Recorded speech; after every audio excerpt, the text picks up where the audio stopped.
I am from Orissa. Orissa मालूम ना, south में वेस्ट बंगाल के। Not a great geographical location, क्योंकि मुझे लग रहा है कि उड़ीसा सबसे ज़्यादा एक्सप्लॉइट किए जाने वाले स्टेट्स में से है। साइड में छत्तीसगढ़ है, उसने डैम बनाया, पानी ले गए। ऊपर वेस्ट बंगाल है, चूतिया बनाया, रसगुल्ला ले गए।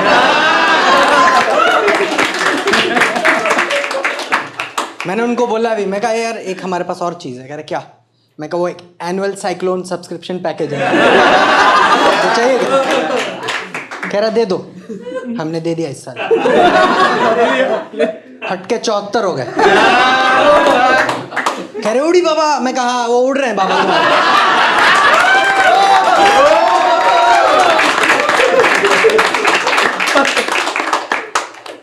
उड़ीसा में इतने बार साइक्लोन आ चुका है, इतने बार cyclone. We don't even call it a natural disaster, we just call it natural. हर साल साइक्लोन आती है हमारे यहाँ, हर साल साइक्लोन आती है। बट कभी भी आप देखना, हमारे चीफ मिनिस्टर सेंटर से, सेंट्रल गवर्नमेंट से कभी भी कोई फंडिंग नहीं लेते हैं, डिजास्टर रिलीफ फंड। क्योंकि उनका स्ट्रिक्टली मानना है कि यार एक नेचुरल डिजास्टर के लिए दूसरे नेचुरल डिजास्टर से पैसा क्यों ले।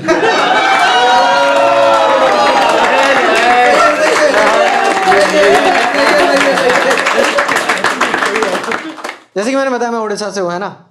Orissa is the most labour producing state in the country, apart from Bihar, Chhattisgarh, Jharkhand, Madhya Pradesh and TCS।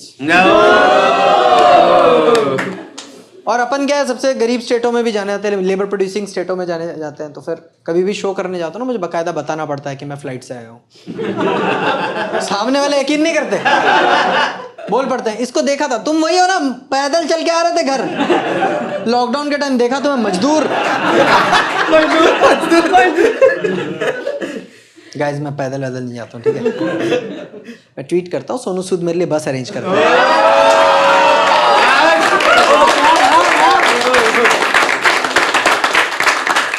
मैं मिडिल क्लास फैमिली से बिलोंग करता हूँ। कितने लोग यहाँ पे मिडिल क्लास है? Give me a loud chair. Kurla से जो आए वो तुम गरीब ही हो। मैं मिडिल क्लास फैमिली से बिलोंग करता हूँ और मेरे पापा को अभी नया शौक चढ़ा है गार्डनिंग का। हाल ही में रिटायर होकर आए हैं। Gardening is a great hobby, but problem ये हम सरकारी क्वार्टर में रहते हैं। हमारे पास गार्डन है नहीं इनका ये शौक पूरा करने के लिए। गार्डन के नाम पे हमारे घर पे 2 गमले रखे हुए हैं, डाल दिया उसको पानी, 2-2 घंटे डाल, 1 गमला पर आवर की स्पीड पर। प्रॉब्लम वो भी नहीं है दोस्तों, प्रॉब्लम ये है उसमें से एक पौधा कैक्टस है। डाल दिया, कोई भेदभाव नहीं किया। मैंने बोला पापा ऐसा तो कोई सिर्फ गांजे के नशे में ही कर सकता है। हाँ, तो मैंने दूसरा गमला देखा।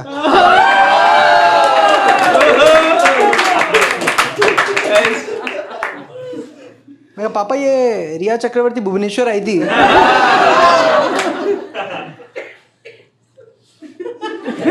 मेरे पापा वैसे तो सभ्य कपड़ों में जाते हैं ऑफिस, पर उनको समझ में नहीं आता कि मेरे घर पे गेस्ट आए तो पूरे कपड़े पहनने होते हैं।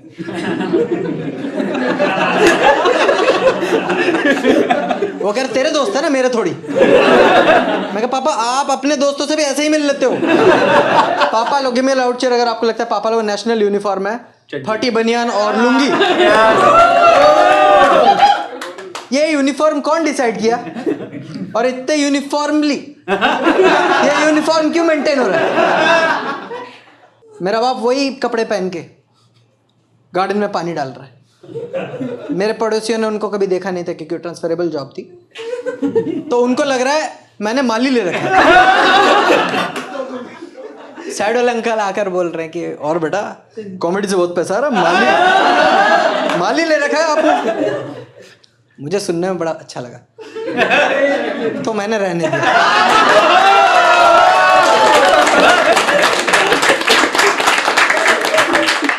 मैंने कहा बेचारा कर रहा है, अपना काम करने दो, आप डिस्टर्ब मत करो। 2 दिन के सिलसिले में कलकत्ता गया हुआ था किसी शो के लिए। वापस आया तो अंकल ने मुझे पकड़ लिया, कहते बेटा इधर आओ, तुमसे थोड़ा बात करना है। मतलब क्या हो गया अंकल? कहते बेटा वो तुम्हारा माली है ना, माली, उसके लक्षण कुछ ठीक नहीं लग रहे। मैं क्या हो गया? कह रहे बेटा तुम घर पर नहीं थे, तुम्हारी मम्मी को क्लोज हो रहा था।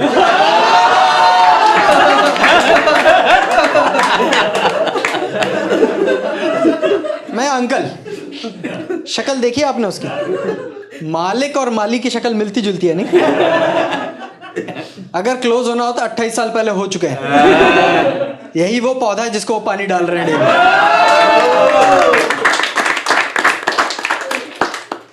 मैं कहा मैं मिडिल क्लास फैमिली से हूँ, तो मेरी एजुकेशन भी सरकारी स्कूल में हुई है ना। कितने लोग यहाँ पे जो गवर्नमेंट स्कूल्स हैं? 4 लोग तो हैं, गुड, अच्छा लगा। मैं सरकारी स्कूल में पढ़ा हूँ, केंद्र विद्यालय आप लोगों ने सुना होगा, है ना? बेस्ट है भाई। केंद्र विद्यालय में आप पढ़ते हो ना, तो गलती से गलत चीज़ें सीख जाते हो। मतलब हमारे यहाँ इंफ्रास्ट्रक्चर की इतनी कमी थी, हमारे यहाँ फर्स्ट फ्लोर ही नहीं था। आपको लग रहा हो it is lack of infrastructure, let me tell you it's not. वो बस हमारे टीचर चाहते थे कि हम बच्चे जो हैं डाउन टू अर्थ रहें। प्रॉब्लम हो जाता था यार, मतलब फर्स्ट फ्लोर नहीं है तो आप सुसाइड कैसे करोगे? कहाँ से कूदोगे? क्योंकि आपको सुसाइड करने के लिए 2 चीज़ों की जरूरत है, एक होता है विल पावर, दूसरा होता है छत। दोनों ही नहीं है।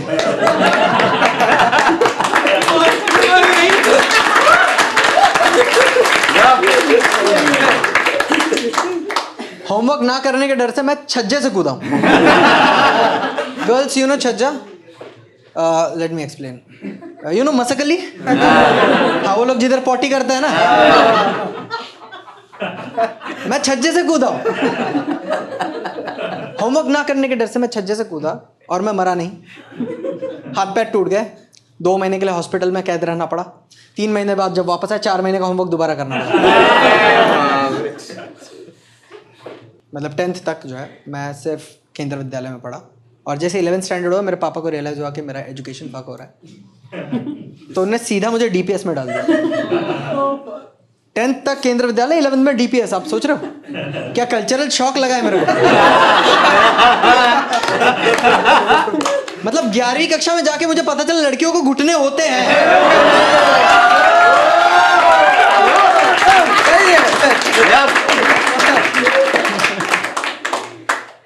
केंद्र विद्यालय में पढ़ने के अपने अपने फायदे भी हैं, है ना? जैसे हम बच्चे कभी किडनैप नहीं हो सकते। आपने देखा होगा क्राइम पेट्रोल के सारे एपिसोड, आप लोगों ने देखा होगा, वहाँ पे कभी भी कोई बच्चा किडनैप होता है वो हमेशा हाई-फाई स्कूल का होता है। डीपीएस का बच्चा हुआ अगवा, सेंट जोसेफ का बच्चा हुआ किडनैप। कभी नहीं देखा होगा आपने कि केंद्र विद्यालय का बच्चा हो गया किडनैप। नहीं होते हम, पता क्यों? हाँ, क्योंकि हम कर रहे होते हैं। हम ही ये अमीर बच्चों को बुलाते हैं कि इधर आओ यार, क्या करोगे मर्सिडीज में बैठ, ओमनी में बैठ के देखो, तुम्हें पता भी नहीं चलेगा गाड़ी कहाँ जा रही है। कह रहा भाई इतनी स्मूथ है। नहीं स्मूथ नहीं, तेरे मुंह पे क्लोरोफॉर्म मार देंगे।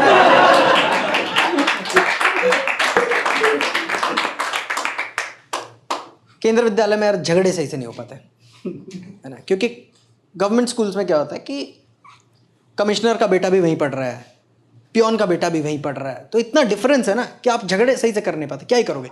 झगड़े का रूल ये है कि जैसे ही आप सामने वाले के साथ झगड़ा मोड़ो, आप सबसे पहले ये बोलो कि ओए तू जानता नहीं है मेरा बाप कौन है।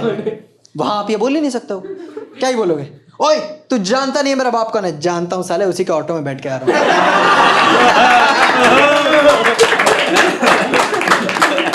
मैं आ रहा हूं तभी तू आ पा रहा है।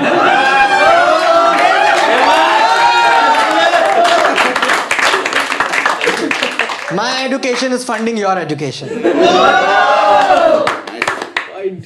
मुझे लगता है कि एक कॉन्सेप्ट है जो सरकारी स्कूल्स, प्राइवेट स्कूल्स और कॉन्वेंट स्कूल्स तीनों को बांधता है। वो एक कॉन्सेप्ट है, give me a loud cheer अगर आपके साथ कभी ये हुआ है। It's called surprise test. हुआ है? हाँ, जिनको पता नहीं सरप्राइज टेस्ट क्या होता है मैं बताता हूँ। कुछ नहीं होता है, टीचर का सुबह सुबह मूड का माँ का चूत होता है।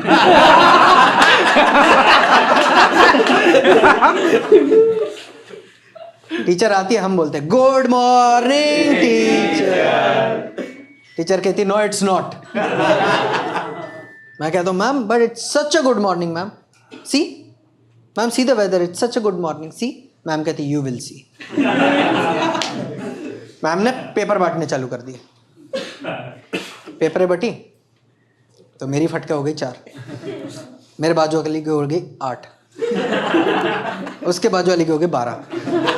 आप देख रहे हो हम ना चाहते हुए अरिथमेटिक प्रोग्रेशन सीख चुके हैं।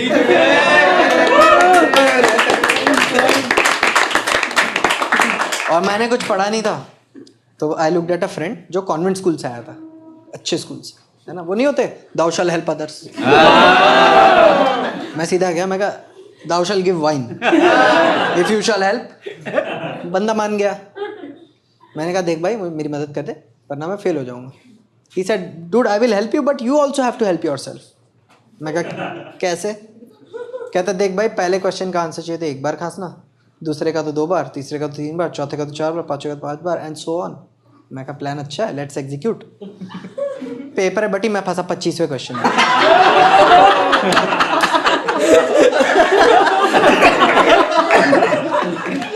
ये जो लोग हंस रहे हो मैं उनको बता देना चाहता हूँ, उस दिन बायोलॉजी का पेपर था और मेरे हाईएस्ट नंबर थे। बिकॉज 25वां क्वेश्चन ये था कि मनुष्य के श्वसन तंत्र का चित्र बनाओ, draw the diagram of human respiratory system. 25 बार खांसने का तो मेरे फेफड़े ही मुंह से बाहर आ गए।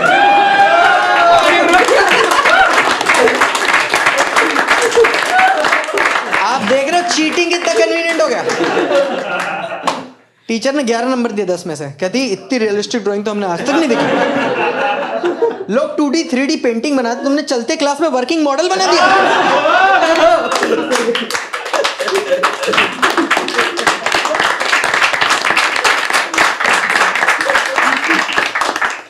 मेरे फेफड़े वहां फड़प रहे हैं। साइड में बच्चे पेपर सबमिट कर रहे हैं, बच्चों को आ रहा है मजा, बच्चे उसको उठा रहे हैं, निचोड़ रहे हैं, उसमें से निकल रहा है टार। पीछे से राहुल द्रविड़, इस शहर को ये हुआ क्या?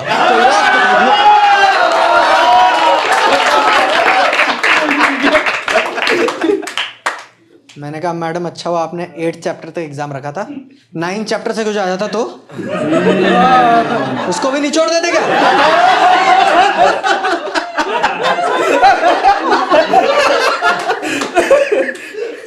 अच्छा हम सब ने सेम ही टेक्स्ट बुक से पढ़ा है क्या? ठीक है फिर गुड। मैंने एक चीज रियलाइज करी है स्कूल में रहते कि हैंडराइटिंग जो है 3 टाइप की होती है।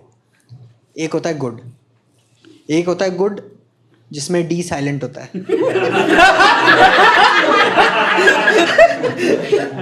और तीसरा होता है कैसे समझाऊं आपको, खरगोश की टट्टी देखी आपने? हाँ उसको ब्लू कलर में इमेजिन, क्योंकि मैं ब्लू जेल पेन से लिखता था। टीचर ने पेपर करेक्शन के टाइम पे एक बार बोला इधर हो, ये क्या है, ये तुमने पेपर में हक दिया है, क्वालिटेटिवली एंड क्वांटिटेटिवली बोथ।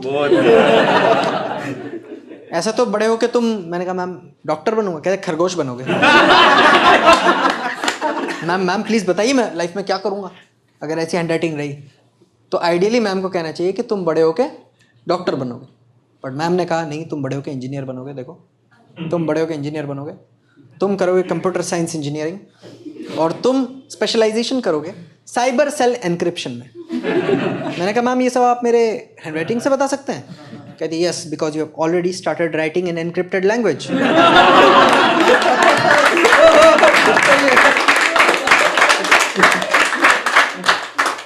कह रही सुबह से 2 TCS के इंजीनियर मंगा रखे फिर भी डिकोड नहीं हो रहा।